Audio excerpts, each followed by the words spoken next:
È una giornata di giugno come tante altre per Alex e i suoi amici, che la stanno trascorrendo camminando per le strade di Milwaukee, Wisconsin. All'improvviso, però, qualcosa attira la loro attenzione. Appiccicato su una bacheca con un po' di nastro adesivo, un foglio di carta con un simbolo criptico stampato sopra. Alex lo stacca e lo porta con sé, sperando di scoprire di più a proposito. La sera stessa lascia un post su ATS, un forum dedicato a misteri e cospirazioni.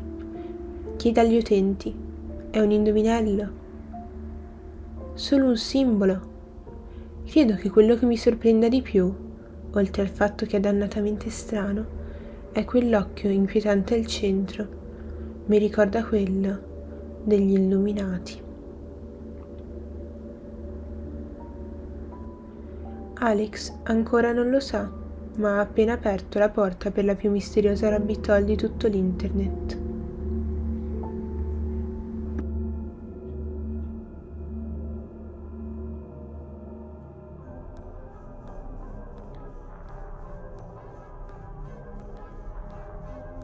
Oggi sono state depositate le accuse di sfruttamento sessuale contro Jeffrey Epstein. 2009. Alfredo Rodriguez tenta di vendere il Little Black Book di Jeffrey Epstein, imprenditore miliardario condannato per abusi sessuali sui minori. Dentro al libro, oltre 1971 nomi e informazioni di contatto di persone che Epstein aveva incontrato o conosciuto nella sua vita.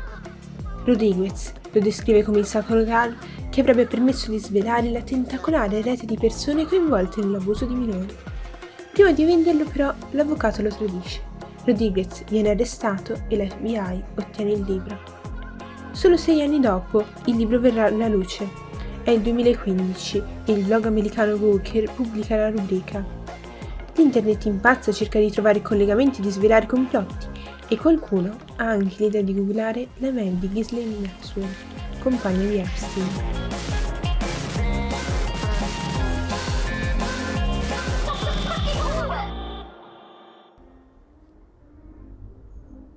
Complotti, paranoia, la CIA, il Pizzagate, l'MK Ultra.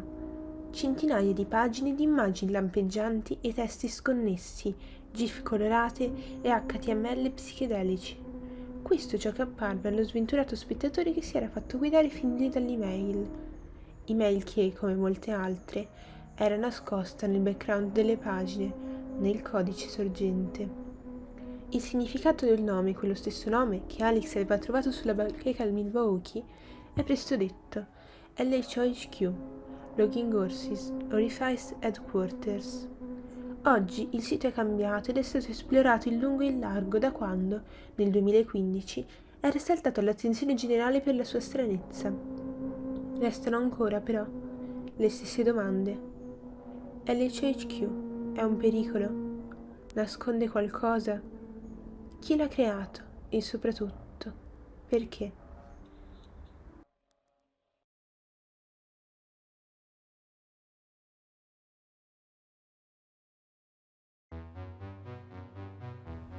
Questo è LHOHQ come lo mostra Visual Sitemapper. Sono solo le prime 200 pagine. In realtà il sito ne ospita molte di più, su vari domini. La maggior parte delle pagine si linkano a vicenda o sono vicoli ciechi. Sempre con la stessa grafica respingente ci si avventura link dopo link. Sebbene il sito non abbia uno scopo o un significato dichiarato, le pagine contengono una serie di temi ricorrenti che contribuiscono ad aumentare l'aria inquietante che dà già di per sé alla grafica. La corruzione del governo, i complotti. Si passa dai rettiliani al Pizzagate, da Scientology a foto di politici stranamente sospette. Su una pagina addirittura una foto della ricevuta di iscrizioni di Silvio Berlusconi a Propaganda 2. Un argomento da tanti sembra spiccare all'occhio: la Chiesa del subgenio. Ossessione per le cospirazioni, ipercostumismo, remix della cultura pop e il concetto ineffabile mai definito di Slack, elementi ricorrenti nel sito, ma anche i punti cardine della Chiesa. Al centro di questa pseudo-religione parodica c'è Bob Dobbs, il più grande venditore mai esistito, simbolo per eccellenza del boom economico e della cultura pop. subgenio, non perché abbia un'intelligenza inferiore alla media, bensì perché non è presuntuoso. I Pink, invece, sono gli inetti esseri umani. Su LCHQ, i riferimenti alla chiesa del subgenio sono innumerevoli, dai domini del sito a testi che si riferiscono a Pink e Slack, e video con le immagini di Bob.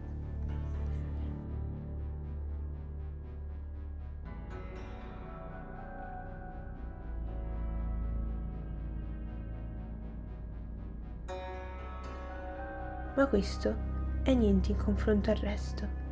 Come si accennava prima, ci sono un'infinità di pagine laterali, linkate in maniera più o meno esplicita. Soprattutto c'è un sito gemello, ACDCA, Applied Chaos Dynamics Association, ed è qui che le cose cominciano a farsi interessanti. LCHQ e ACDCA sono collegati tra loro da ipertesti e soprattutto da una pagina che li contiene entrambi, lchq.appliedchaosdynamicscontrol.net. A differenza del primo, ACDCA è più ordinato e pulito, senza immagini lampeggianti o scritte fluorescenti. Contiene una serie di documenti e white paper di argomento politico-sociale i primi e pseudoscientifico i secondi. In questo file, ad esempio, dal titolo After the War, a History, si parla della storia americana, ma non come la raccontano i libri di testo. Lo scrittore, che comincia raccontando come il We the People americano non sia altro che una menzogna, conclude affermando che questo governo non è mai stato nostro, è sempre stato nelle mani delle elite aristocratiche che, nello stabilire il sistema di leggi, furono abbastanza esplicite nelle loro convinzioni antimaggioritarie e antidemocratiche. I documenti proseguono su questa linea, passando dal sistema scolastico americano al controllo della popolazione. Al contrario, i white paper sono più deliranti, muovendosi tra numeri complessi, sesta dimensione e entropia, accompagnando la descrizione con immagini astratte decisamente affascinanti. La cosa forse più interessante, però, è che tutti questi documenti hanno un autore e che nessuno di questi autori sembra esistere. Shockwaves across America and around the world as Donald Trump defies the polls and the pundits again. Trump called this, he predicted an election night shocker, and he was 100% right. L'inverno è arrivato, scrive il dissidente russo Garry Kasparov. Gerard Araud, ambasciatore francese degli USA, twitta: "Il mondo sta cadendo in pezzi, ora tutto è possibile". Il New Yorker titola: "È una tragedia americana". Sul suo blog, America Jones scrive: "Fatto, benvenuti al nuovo ordine mondiale. Non posso dire di essere sorpreso. È il 9 novembre 2016 e Donald Trump è appena stato eletto come presidente degli Stati Uniti d'America". 11 anni prima, America Jones lascia un post altrettanto inquietante annunciando la sua candidatura a presidente. Conclude il messaggio così: "Per favore, scrivi America Jones ogni volta che voterai d'ora in poi, anche se solo per il governatore. Non ho paura di iniziare dal basso e non vedo l'ora di lottare per raggiungere la vetta". Quello di America Jones è solo uno dei tanti blog che orbitano intorno all'HHQ. C'è quello di Deadwood Engelberg, quello di Ambrose Menopoulos, quello di Menachem Bailey. Tutti hanno gli elementi in comune: nomi improbabili, contenuti ancora più improbabili e un collegamento più o meno diretto con ACDCA e LCHQ. Ogni nome sono collegati a un blog, dei profili sui social come Facebook e Twitter. Tutti i personaggi affermano di lavorare come associate per ACDCA e presentano come immagine profilo un fotomontaggio o, in un paio di casi, l'immagine photoshoppata di un politico. I siti collegati al CHQ così si moltiplicano, ma non è ancora finita. Più o meno mentre l'CHQ era al centro dell'attenzione, su Paul e X, Anon e Redditor identificarono altri due siti potenzialmente collegati. Il primo, Saint.as, utilizzava una grafica simile e apparentemente sembrava ospitare musica. A sua volta, Saint si collegava a un subreddit composto da dir poco incomprensibili che sembravano collegarsi alle CHQ. 6 anni fa, i Mon hanno lasciato un messaggio piuttosto strano, affermando che i server erano compromessi e che si sarebbero spostati a una rete decentralizzata con coscienza superiore. Da allora il subreddit è chiuso. Più inquietante il caso di WorldCorp Enterprise, trovato esaminando il background di una pagina, che presentava al suo interno contenuti estremamente disturbanti. Alcuni utenti sospettarono addirittura che contenesse pedopornografia. Fortunatamente il sito si risolse poi essere un modo per attirare l'attenzione su un artista musicale, che però si era spinto un po' troppo in là, ma non aveva collegamenti con l'LHA. Questo però ha portato l'attenzione su un elemento finora passato in secondo piano. E se LHQ nascondesse al suo interno qualcosa di segreto e pericoloso, accessibile solo facendosi strada tra grafiche inquietanti e lampeggianti? Informazioni segrete, documenti riservati o, come nel caso di WorldCorp, qualcosa di più terribile? Per scoprirlo, il modo più veloce era trovare l'autore.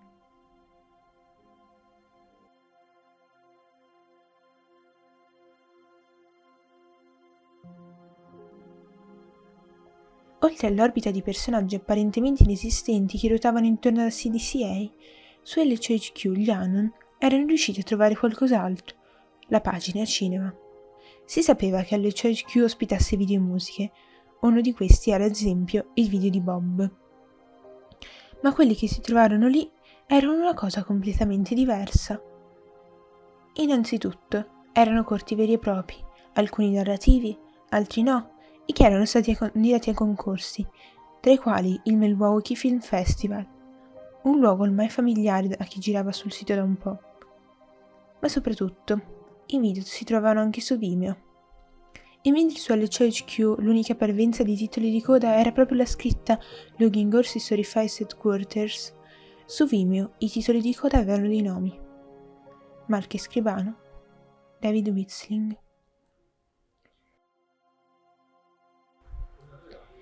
Mentre il primo direttore della fotografia e il cui unico collegamento con il sito erano che i cortometraggi erano attribuiti a lui, su David Witzling si concentrò l'attenzione generale. Era un professore dell'Università di Milwaukee, insegnava cinema.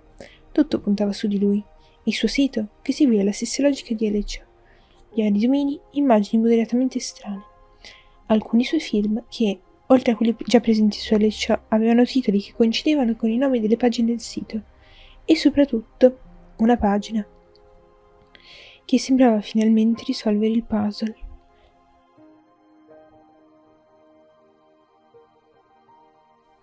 Dentro c'era un elenco di progetti, il sito stesso, Frame the Web, alcuni vecchi progetti di programmazione, un sito parodico satirico dal nome National Rifle Association Christ and Bible Choir, attivo fino al 2001, uno di nome Lallabelle Petunia e, per finire, LCHQ e ACDCA.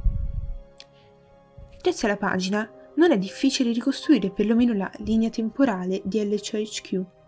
Innanzitutto è quasi certo che, ammesso che sia lui a possedere il dominio Frame the Web, sia David Witzling l'autore del sito. Tra il 96 e il 99 ha creato Interlude, ovvero il sito di Lallabelle Petunia.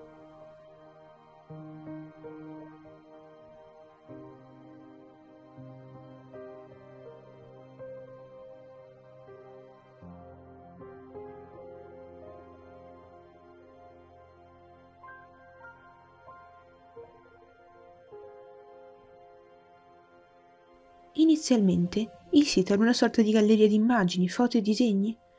Poi si sono aggiunti una serie di account collegati proprio come in ACDCA, tra questi un account su Wikipedia e uno su DeviantArt.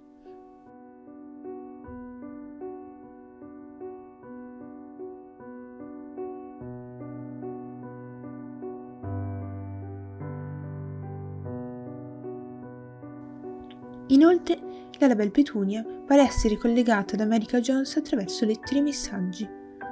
Con il tempo, Interlude si è trasformato in LCHQ. A dimostrarlo sarebbe che il dominio iniziale del sito era proprio interlude.20m.com/LCHQ, che è stato archiviato per la prima volta nel febbraio 2007, oltre a numerosi riferimenti alla Lallabelle Petunia su LCHQ. Poi il dominio è cambiato almeno altre 2 volte, il sito si è ingrandito e sviluppato ed è diventato quello che conosciamo noi oggi. È una teoria plausibile, benché non confermata. Da quanto mi risulta, alcuni si sono messi in contatto con i possibili creatori per chiedere spiegazioni, ma non hanno ricevuto risposta.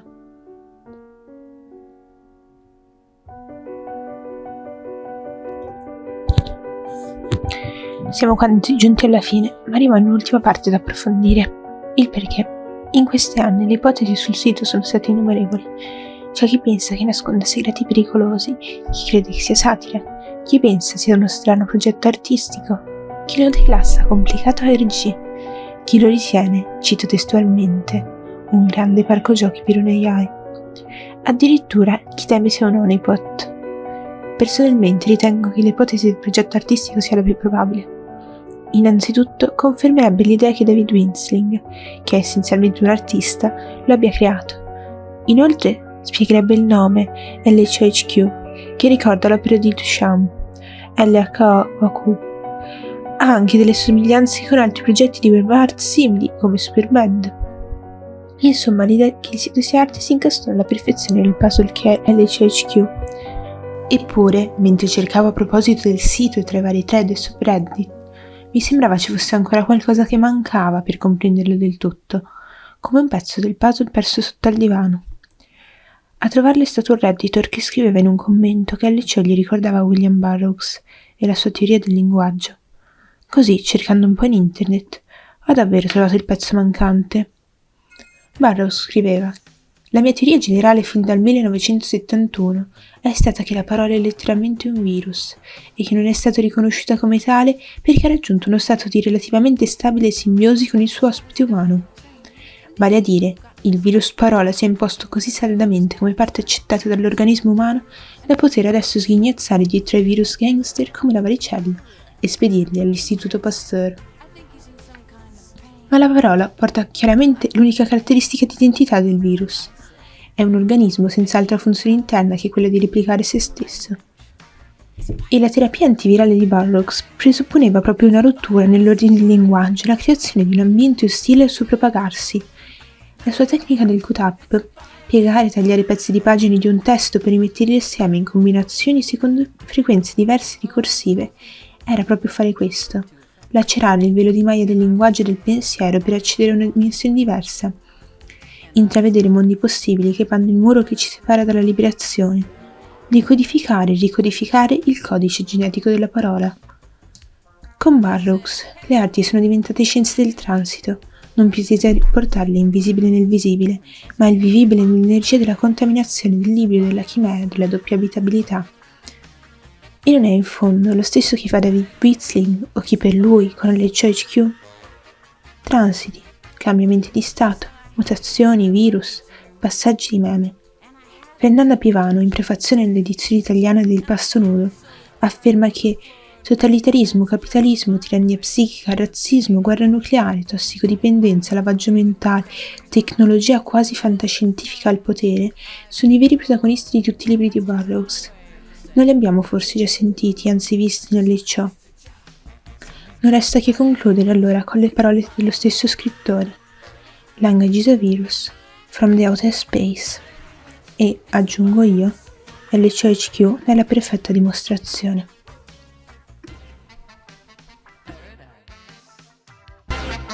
It's exactly like where you are right now. Only much better. It's a shipwreck. It's a job. You know, I don't believe there's such a thing as TV.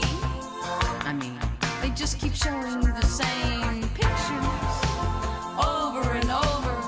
And when they talk, they just make sounds that more or less sync up with their lips. That's what I think. Language, it's a virus. Language, it's a virus. Language, it's a virus. Well, I dreamed there was an island that rose up from the sea. Everybody on the island with somebody from TV, and there was a beautiful view, but nobody could see.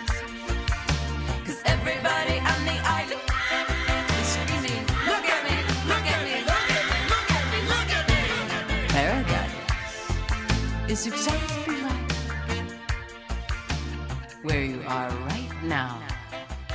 Only much, much better.